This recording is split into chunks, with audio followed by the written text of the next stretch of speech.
sometime in the early 2010s on a fan film movie set not so far away. Troops! That's right. Greetings, fellow armchair Imagineers. Tiki here. And Blue Dragon 5. And it is the finale of our Star Wars coverage for May the 4th. We worked in a couple, we kind of had a little mixture of things. Dragon, we covered a couple, barely on brand Star Wars things with the two Ewok movies. And then we've covered a couple fan films. What have we covered in the fan film realm so far, Dragon? Okay, let's see. So at the start here, we covered I'm thinking of the Clone Wars, which is the anime thing. We covered SC 38, Scene 38 Reimagined. That's what we started this theme month with. Indeed. And that is, of course, the reimagined iconic Obi-Wan versus Darth Vader. Darth. Wow. He's not half horse, Sticky. Darth Vader. Darth Vader lightsaber duel. Very much the scene we'd love to see in a special edition. Exactly.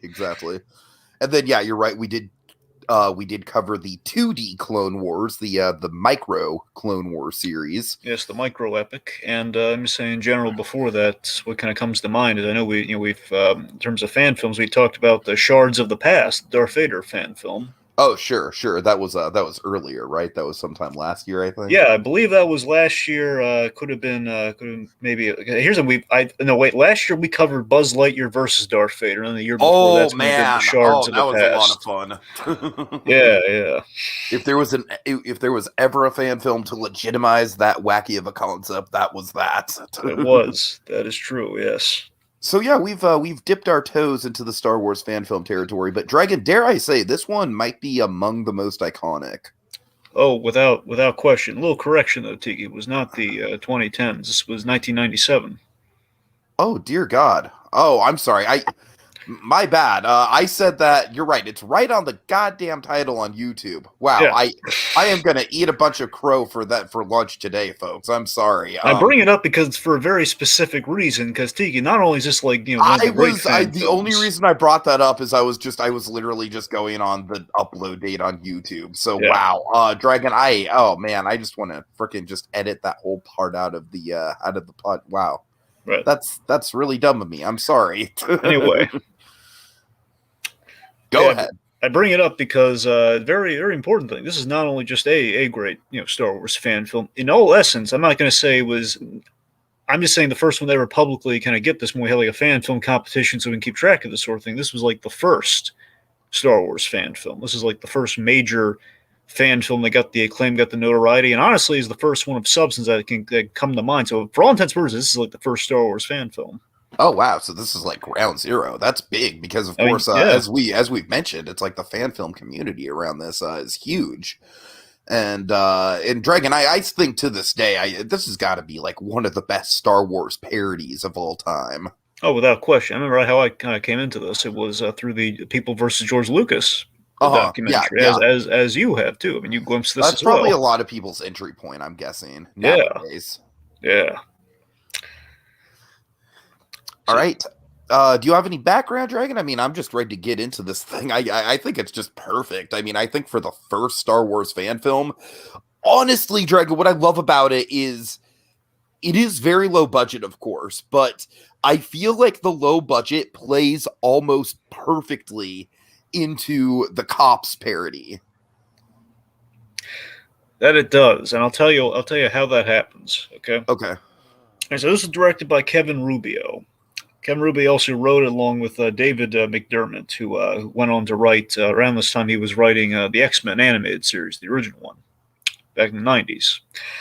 So basically, as I mentioned, this is a fan film that obviously inspired millions of Star Wars fan films, and very much, very much kind of, honestly, fan films in general, too. I'm not saying there weren't fan films before this, but it was became very popularized after this, kind of led the charge for all the Star Wars specific fan films. It's very much the flag. It's in the top 10 of most influential fan films, period, for sure. I'd tell you that much. So this premiered at the 97 San Diego Comic-Con, before the prequels, 2 years before the prequels started. But right as the special editions came out, though. Very interestingly, and it was made available. This show you how early on this was. This is like it was released on Force.net, like basically a little catalog for like little forum catalog for all the Star Wars fan man, films. I am actually old enough to remember Force.net. And I think it's still around too. You can Yeah, actually go like yeah. the old school kind of crappy website. It's still there. Oh God, Dragon!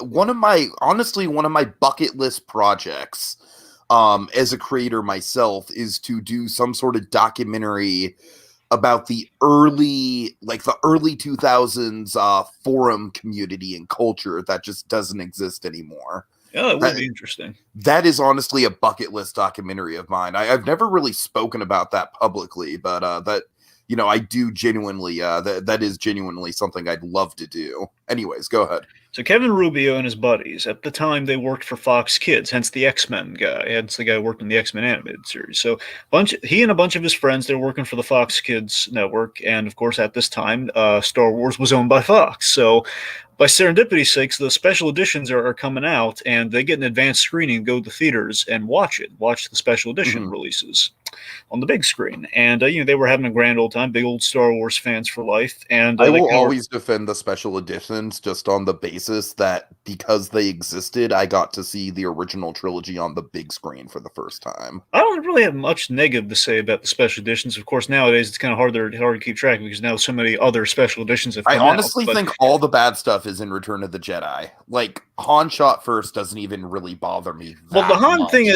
is less an issue, more so like, why do we need this Jabba scene, man? But outside of that, it's not the end of the world. It's just like, why do we have this Jabba scene in here? Dragon, I'm a Jabba the Hutt whore, so I appreciate the Jabba scene. Yeah, but in comparison, anyway, we're drifting off focus. My point. So he and his buddies, they're coming out of the special editions. Again, it's like more Star Wars, and they got some cool effects. And again, kind of the age of we can add stuff in now. It's the 90s. Woo! So he was kind of chatting with his buddies after the movie, and they kind of had a joke about, can you imagine? Because again, there was another Fox show, Cops. It's like, can you imagine if there was a Star Wars version? If there was like a Star Wars version of Cops, I forget if like Stormtroopers. I assume Stormtroopers were instantly entered in the fray. Like, what if there were like you did Cops with Stormtroopers, and they all shared a hearty laugh, and there was a pause where Kevin Rubio is kind of like, wait, does anyone else want to take that? Because I'll take that. Dragon, really quick, we have Kevin Rubio in the comments. Hey there. Hope you're enjoying us, and I'm terribly sorry I botched that intro. I feel bad, but okay.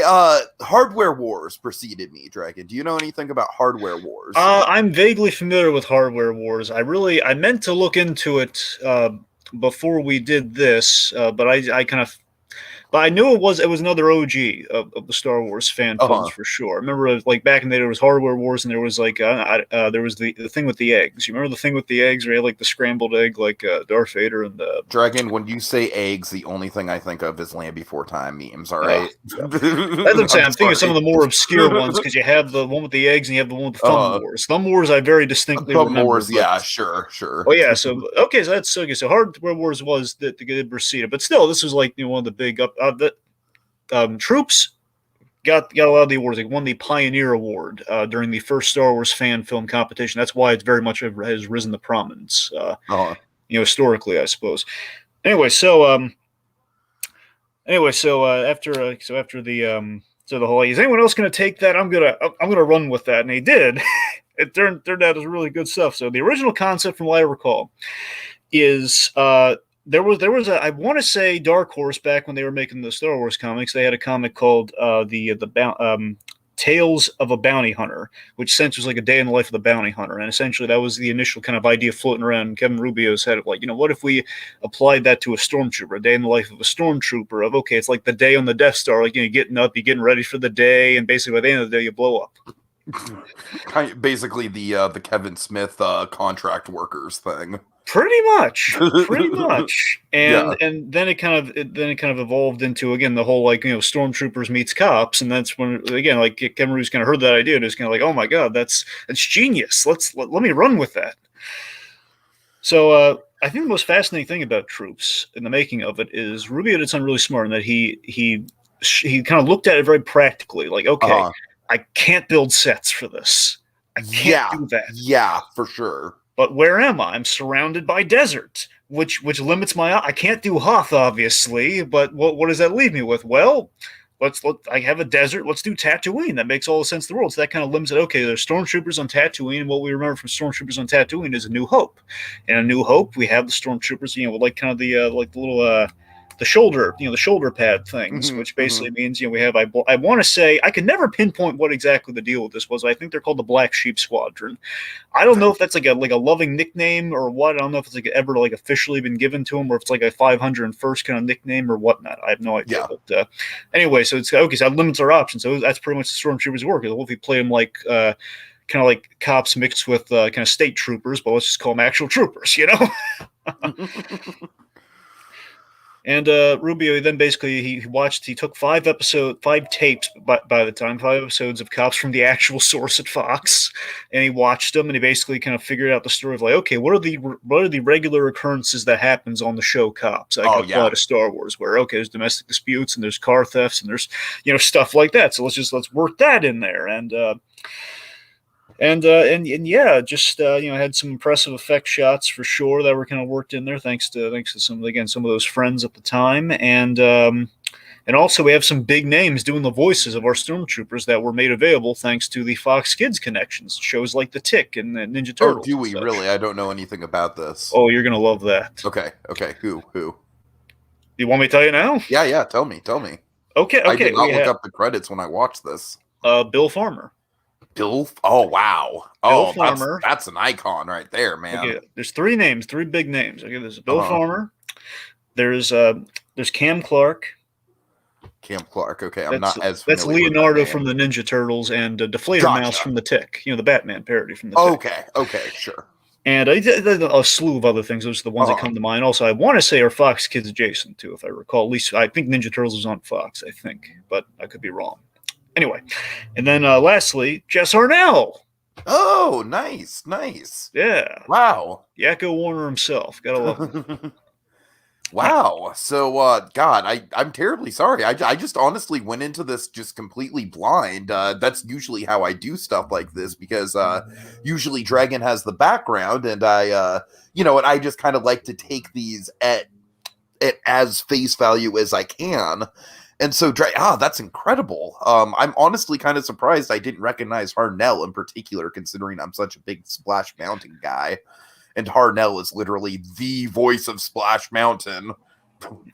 All right, one last thing, and then we're just going to jump right into it, because I'm sure Kevin Rubio is like on the edge of his seat. Oh, God, I wanted to get into it already.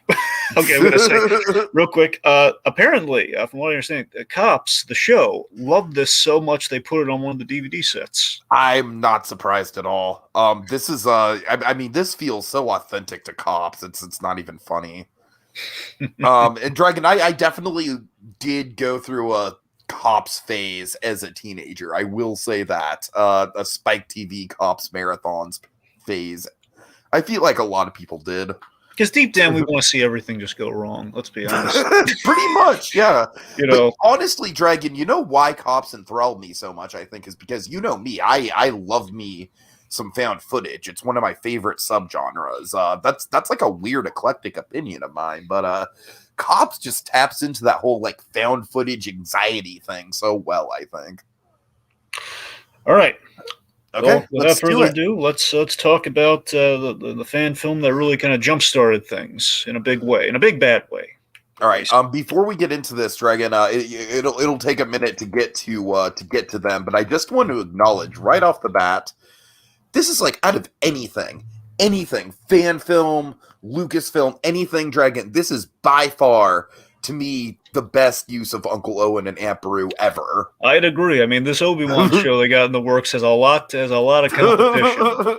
I mean, obviously they're going to take those characters more seriously in the Obi-Wan show, but I'm just saying, man, they just grabbed the concept of those two characters who are, pretty much memeably two of the dullest characters in the Star Wars. I mean, they only have 2 roles, okay? They got two debatably 3 roles in Star Wars, okay? It's okay, blue milk.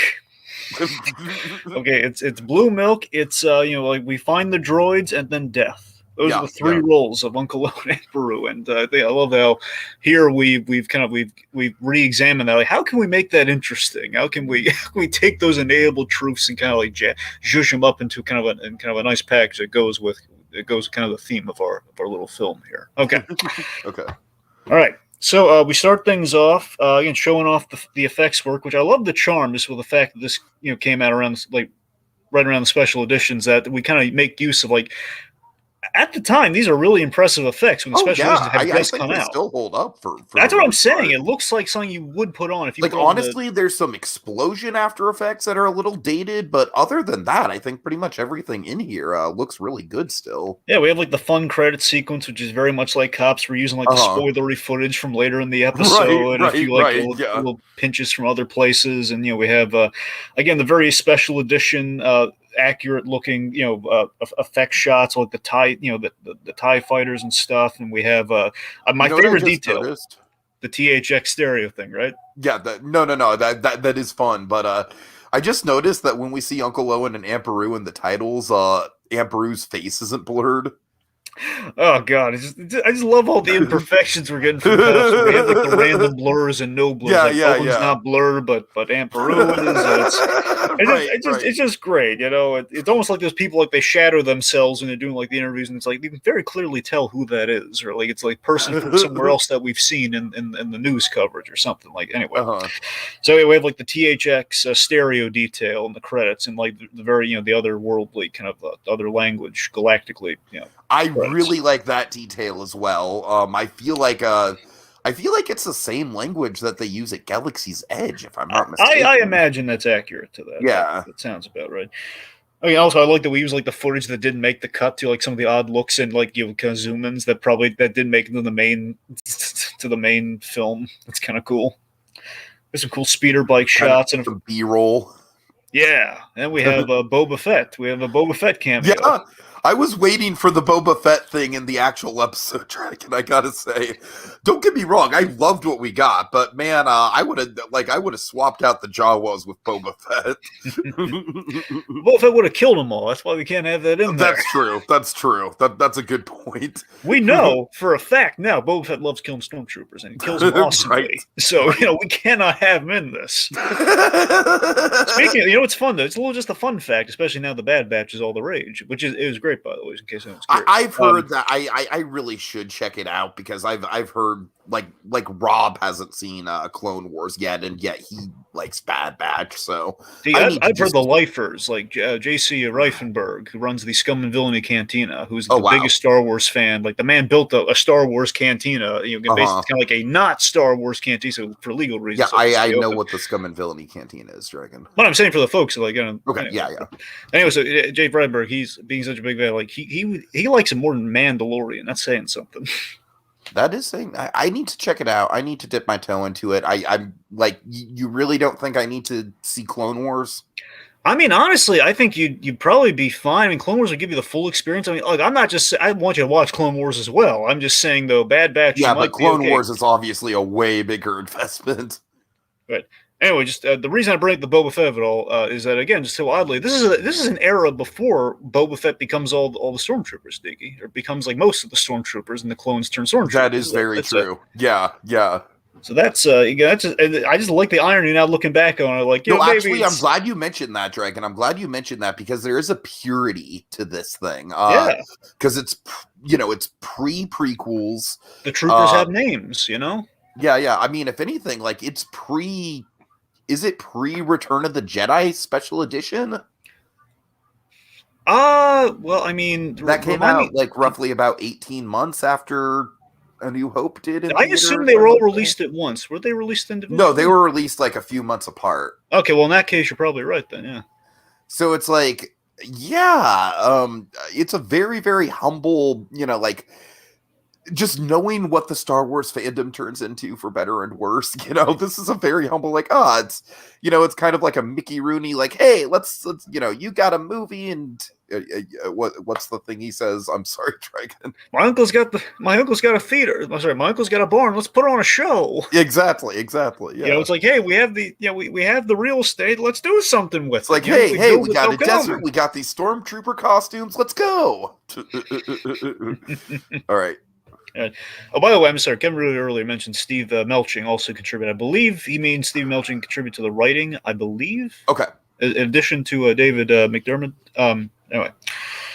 Okay, so all right. So then also we have like the fun, like the Troops was filmed on location with men of the Imperial forces, and then we have this. Now this is Bill Farmer. Bill Farmer's the announcer. Got it. So he's saying that. Then he goes on to hilariously say, all suspects are guilty, period. Otherwise, they wouldn't be suspects, would they? Oh, God. So I love that sets the tone perfectly. Just sets the tone, the satire, just flawlessly. I got to say, the best effects in this are the ships, the hovercrafts, the speeder bikes look really good. AT-ATs. No, now it's ATSTs. Oh God! Oh, I'm sorry. Oh God! AT-ATs are the Imperial Walk. I know. All right. Let me do it over. ATSTs. It's like the one time you finally get it. It's like, I know, right? Sorry, folks. God. Running gag. So, at least it's Star Wars related, though.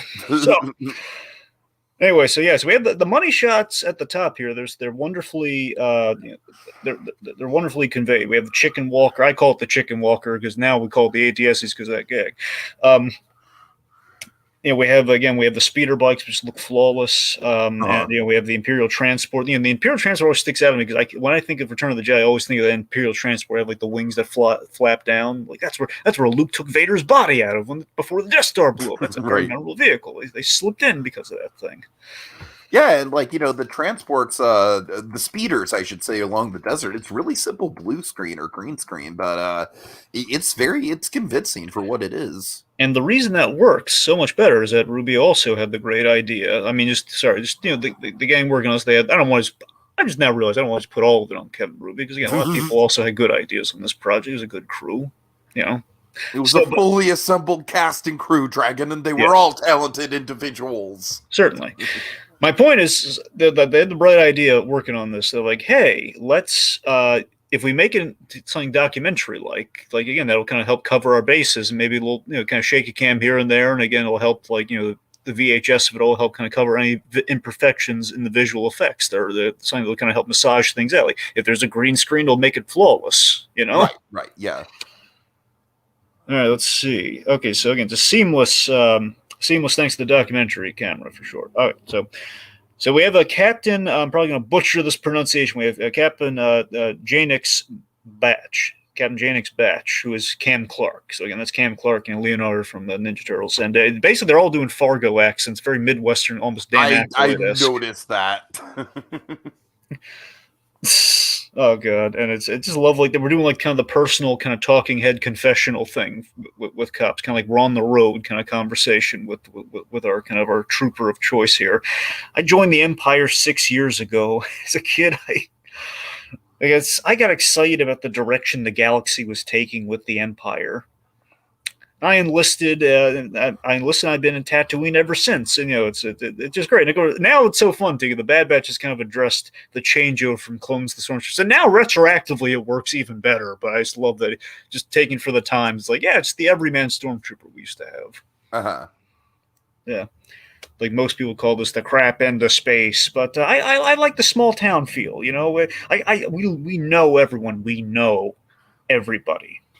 We can make a difference. Well, that's here. Especially going to come into play with Amperu and Knuckle Owen, but we'll get there. Oh yeah.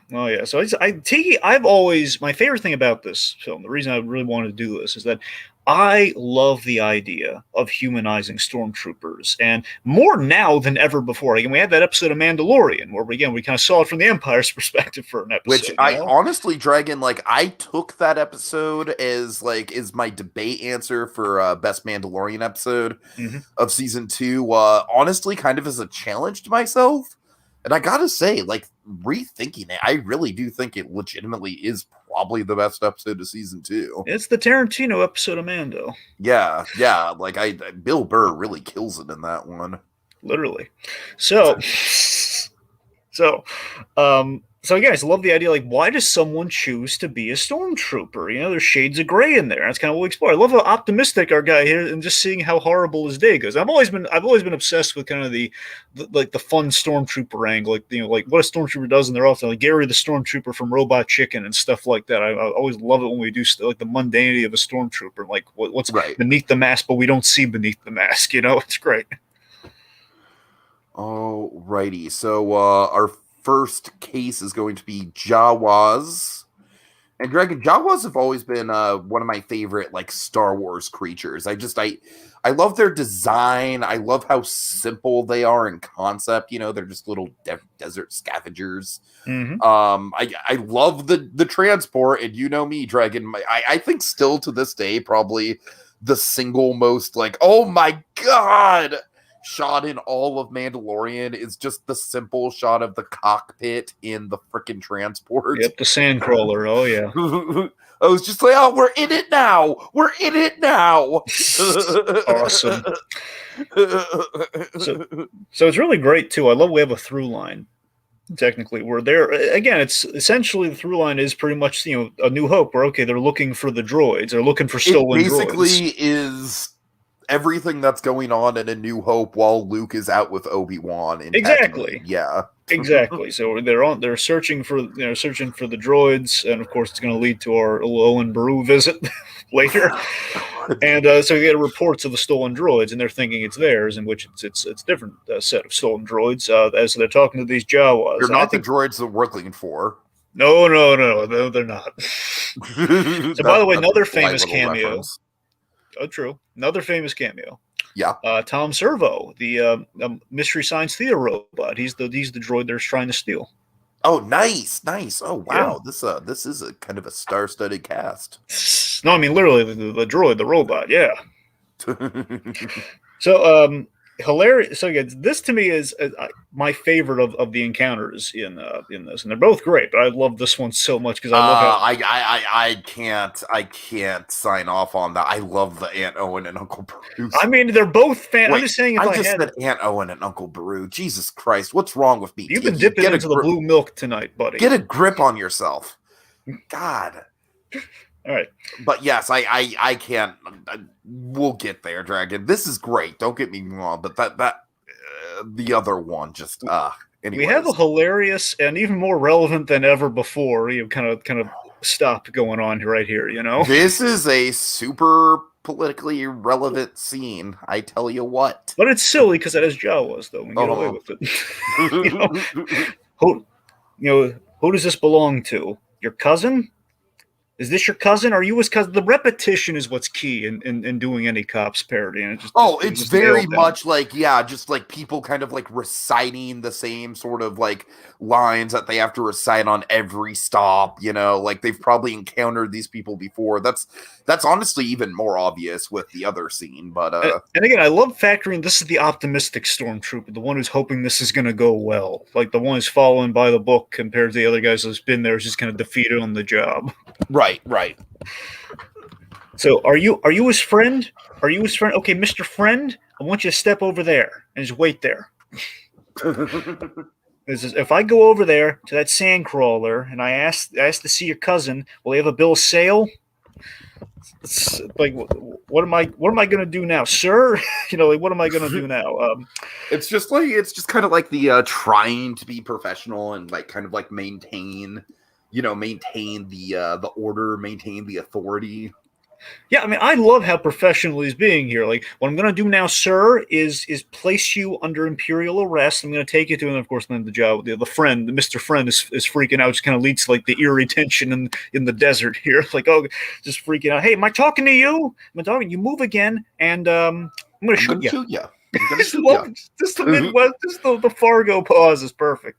I'm gonna just think of that for a second, and I'm gonna shoot you. I just love, because it's the Empire. I just love how direct everything is now. It's scarily direct. It's the Empire. They don't care. They'll shoot you. As long as they tried, they can go home happy. We tried. We just brush it off.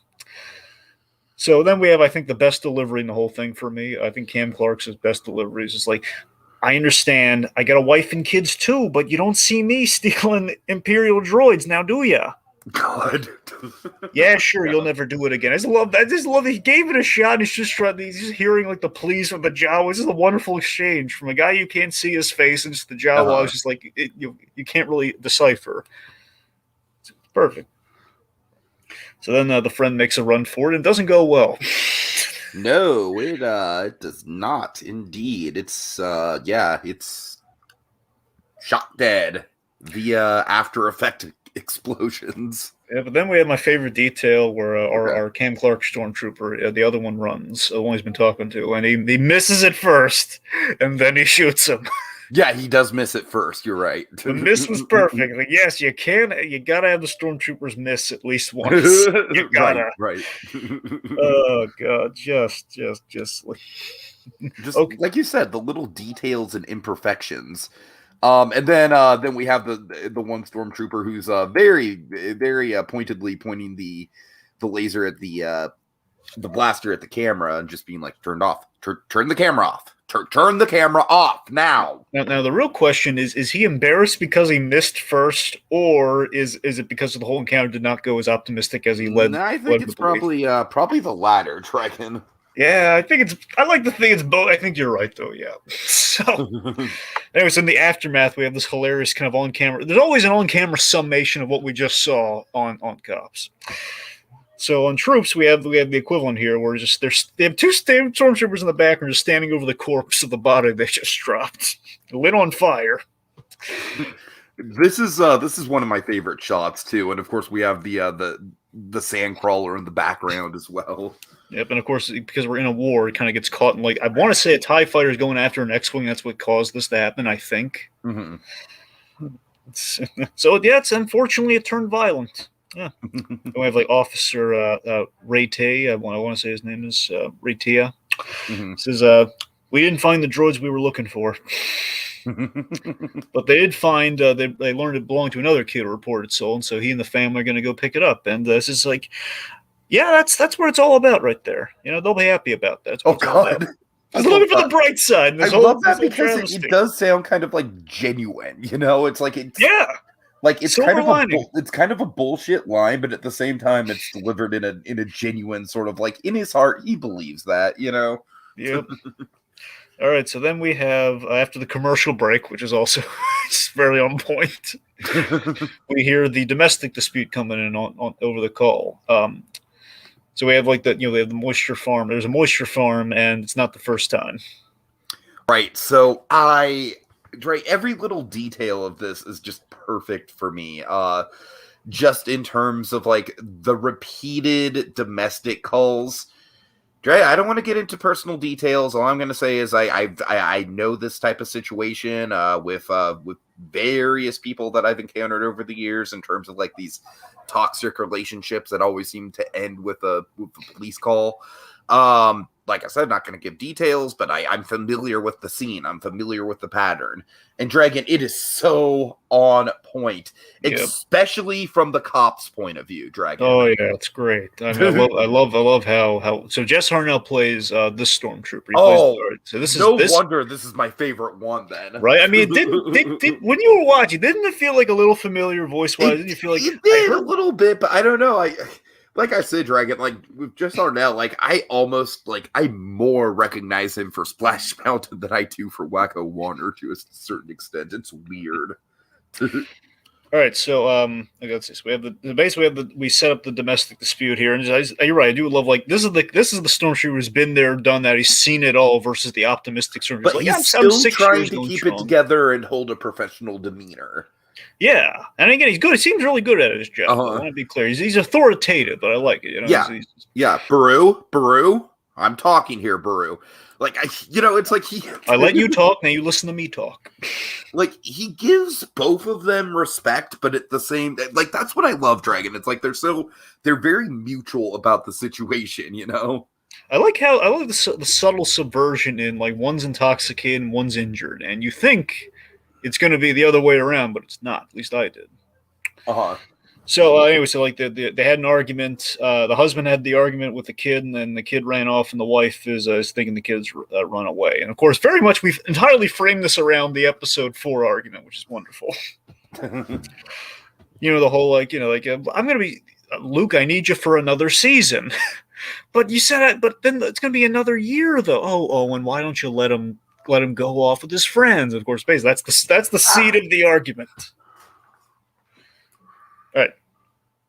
Okay, so in classic cop situation here, we blurred out Beru's face. We're using her name though, very clearly. Are you right? Haven't blurred out Owen's face. I know we haven't done that at all, which I like the idea that Owen like signed off, like, yeah, sure, you can use my face. I don't give a shit. But again, I just love the logic. When would he have signed off? I guess I'm gonna if I'm to build a headcanon, it doesn't matter at all if I were to build a headcanon. No, I'm sorry, you're right. When would he have signed off? That's a great point. I didn't even think of that.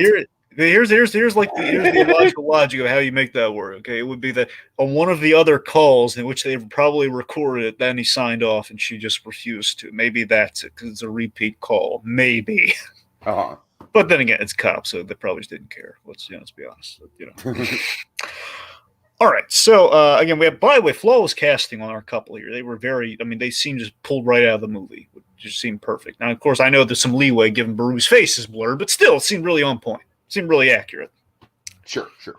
You just basically, Beru is just, she's had it, like, you keep lying to Luke and me, and Luke hasn't come back, and like, hey, Owen's just trying to interject, like, oh, come on, that's not what I'm like, hey, I'll talk to you in a second. My favorite interaction. That's my favorite line as well, Dragon. That line delivery is perfect. My favorite line delivery is the response to that. The whole okay. That's the guy who's like, he's just trying to sound civil in the moment. Like, okay, fine. Anyway, like she keeps going on. He gives like, that's BS, and we bleep the BS. And we have this. Again, we have our firm but supportive approach with Beru, with our stormtrooper here. Beru, like, what do you want me to do, Beru? What do you want me to do? I don't know. Okay, Beru, let me ask you this. You see that cut on his ear, Beru? Yeah, he didn't do that, did he? And I love that, Drake. Even in this moment, he's not making a big, like, there's a lot of cops that would make a big deal out of something like that, right? Yeah. And he's just almost politely pointed it out, Yeah. Like, Beru, you got nothing here, Beru. God, and again, I love just in the build up to this. My favorite thing on the rewatch, completely forgot about this, was the whole as Bruce kind of laying out there for Owen, that you've been lying to him and you never tell him the truth about anything about him or his sister. So I love that there is a valid. You imagine Owen and Brew at some point in their lives might have had this real argument that we're just lying to the boy, and he has a sister, and we're not gonna mention any of this to him. Right. This feels like something that should be in that Obi-Wan Kenobi show. It does. And I love just the comedy of the situation being that Owen, I'm on Owen's side because Beru, don't mention this in front of the Empire. What are you doing? This is exactly what we're doing. Just like, no, Owen, I'm sick of this. It's like, shut up, Beru. Both of you, shut up. So that's then we get the like, Beru, what do you want to do here? I don't know. Obviously, you have a problem. Otherwise, we wouldn't be here. I love he's really just distressed. We keep having to show up here. We have other things we could be doing. He has perfect, like, exasperated sighs. Mm-hmm. Like, just the little vocal ticks, Dragon, are perfect. Then after the whole, like, he started after the cut on the ear. I mean, we get called in we get called into it, and it becomes our problem. Now it becomes our problem when it was your problem. So we started, hey, I'm talking, I listen to you, you listen to me, and then we have, like, how many times have we been here, Beru? How many times? A lot. It's very, very. I just love how wonderfully fluid he is in this conversation. He just knows exactly what he's doing. Really, Totally. What did we tell you last time? I don't know. You don't know, or you don't remember. I love the distinction, though, where it's like, clearly she just doesn't remember. Like, I don't know. Oh, God. I want you to arrest him. And I love this. This cracks me up. Just Owen is beside himself for like this woman just going off on him here, and just like he doesn't even think Luke's run away. He thinks he's like tending to the farm or something. Yeah. And this is like, Ben, you owe me big time. This is like the whole keep a secret. Look what it's done to my marriage. Darn it, Ben. Right. He hasn't done anything to you, Baru. It should be you I'm arresting, but I'm not. So it's like I don't want to do that. You have two choices. You stay here, or I take it to an Imperial shelter. What do you want to do? So anyway, she kind of leans to okay, well, you need anything? You need clothes? You need to pack up some stuff? Like, yeah, yes. Okay, go help pack up stuff. So we have this. Oh, God, that's a lead-in. It is, and we have like, you'll find Luke, right? You'll find Luke. Says, sure. We'll find Luke, sure. He's fine. He's just tending the farm. He's tending the moisture farm. So then we have again our summarize the situation. Stormtrooper here, like I believe it's Achilles Ram or something like that. It's either Achilles or Achilles Ram. It would be Achilles if it's spelled like that. There's no L though, which makes me paranoid. Oh, I don't know then. I know that's why that. I mean, by all accounts, that word is usually pronounced Achilles. I keep thinking of like Wedge Achilles, but obviously that's not the same. It's not the same guy. Right. Anyway, so basically we summarize. Okay, we're going to separate them for the night. Hopefully we won't have to come out again because I'm ready to shoot him myself at this point. Which the Empire they're pretty much going to do that. If they come out one more time, they're just going to lose. Like that's we're just going to shoot them. Yeah, right, exactly. Which I love the misdirect where you think that might happen here, but that does not happen at all. It was crazier. So Owen's pleading this case. I love how I love this. I love this polite conversation with Owen Dragon. It's just like it's basically just two guys being like, yeah, things got a little out of hand, but But I love that he's not really believing Owen fully, though. It's just like, yeah, sure, this keeps happening. So it was like an isolated incident. Yeah, right, yeah. Right. Just give him like the little glib, like, I know. Just like the thing where no. I know, Owen. So anyway, so she's okay. I'm gonna get her help though. I gotta get her help, which obviously has not worked out so far. Then we have the crazy moment here. Oh, I should have seen this coming. Say the stormtroopers in this crisis that's happening. Yeah, I was kind of like at this point, Dragon. I was kind of just like as soon as they mentioned the whole, kind of like the timeline of Luke and everything, my mind immediately went to, oh God, this isn't gonna go well. So I was on the edge of my seat. So we have this great build here where she pulls out. Apparently Baru was somewhere in the old moisture farm. She has a thermal detonator for some reason. Sure, why not? I'll go with it. I just never imagined it would be Baru. Yeah. Like, you never know what you're going to be your neighbors until it happens, So Baru is a thermal detonator, and basically it's like, oh God, we got to start before the Owen runs over there trying to defuse the situation. They're fighting over. It's like pretty much like a grenade, and it briefcase, and there's like get away from it, and they all hit the dirt, and just a giant white flash happens, and then we see the aftermath, which is so darkly sad yet hilarious. So things got a little nasty, but it's to be expected. Farmers having a bad season. So we're gonna find their nephew Duke. Oh God. Show you how much like this compared to the previous stormtrooper we're listening, though. He had a good bedside manner, essentially. He had a good professional demeanor, but let's be honest, though, is he really not really clocking out with all, with his all, So we're gonna make sure he's okay. But again, I like the sentiments. We're gonna make sure the kid's okay. That's kind of nice. Sure. Wait a minute. She say something about stolen droids? Then we reveal the burning skeleton shot, which is like, well, now we know how it happened. And as the credits roll up, we hear, there's a call about a disturbance at Mos Eisley's canteen. So if there were another one, we know where it would pick up. All right. Okay, Dragon. So yeah, final thoughts. I mean, this one's just it's just a bona fide classic, man. As far as fan films go, it's pretty damn iconic, and I think it really holds up over time, Dragon. I mean, I was stupid enough to think that the upload date on YouTube was when it actually came out, and I again apologize for that, but But honestly, I think I think that kind of speaks to like this feels like something that could have been released nowadays, just in terms of like the sensibilities, the style of humor. I really think the dialogue and the banter is just so absolutely on point. It's they had great voice actors doing it, but it really does come down to the writing as well. You really, and as far as the cinematography goes, they do so much with so little. As far as like no locations, but man, with that desert, I totally believe I'm in Tatooine. It's like I don't question it for a second. So yeah, Dragon, I'm really glad we finally covered this. I feel like this is kind of like a nice sort of like a nice I know. a nice notch in our belt when it comes to our fan film coverage. Sorry, go ahead. Yeah, yeah. For final thoughts from me, again, this very much is the rock on Tatooine that the Church of Star Wars fan films are built upon. This was kind of the exceptional, like, kind of example of what can be done with a Star Wars fan film. It's a funny concept. It's a very solid parody. I think the authenticity to everything sells the illogical logic of the premise. Like, okay, what if we kind of followed the stormtroopers like cops? Well, this is what it would be like. I mean, pretty much. I mean, let's be honest. We kind of strip if we saw this in Astro Stars, we basically strip out the cops theme music. It'd be pretty on brand, though. It would be. Right. So, this very much.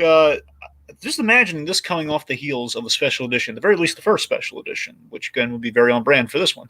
I can only imagine how even better it played back in the day. Can you imagine? Like, this is back when people were gathering or like watching it through like the Force.net. Yeah, definitely. They're going gaga. Oh my god, what am I seeing? I'm seeing more Star Wars. That's so very very effectively looks like Star Wars, and just again, the little connective tissue of like, oh man, now we know what happened to Uncle Owen and Aunt Beru. yeah, and I just love that it. Again, I think ultimately when it comes to Star Wars fan films, and we've seen our fair share, you need. Sorry, you need something there that kind of elevates the fan film. You need something just kind of that makes a truly exceptional Star Wars fan film needs to stand out apart from the pack. And I think this I'll one give you a does word, Dragon. It needs a hook. yes, it needs a hook. You need ingenuity. That's where I was looking for. You need ingenuity and a hook. Star Wars fan. That makes it truly an exceptional fan film that stands out amongst the pack, and of several others. That's why I think it's kind of stood the test of time. I mean, people are still looking for it and still watching it after all this time. And I'm sure after People versus George Lucas is coming to the vogue even more so. And again, you and I, we've seen our fair share of parodies elsewhere, and this is just it kind of hits on the comedy level, it hits on the Star Wars level, it hits on the fan film level. It's kind of it's a clever little concept, and I think Rubio and company, they did that in spades here. Troops is very good. It just feels like it's like the go-to Star Wars fan film in so many respects. It's great stuff. All right, well, folks, thanks to Kevin Rubio for gracing us with his presence, and may the fourth be with you. Brew, what do you want to do, Brew? What do you want to do?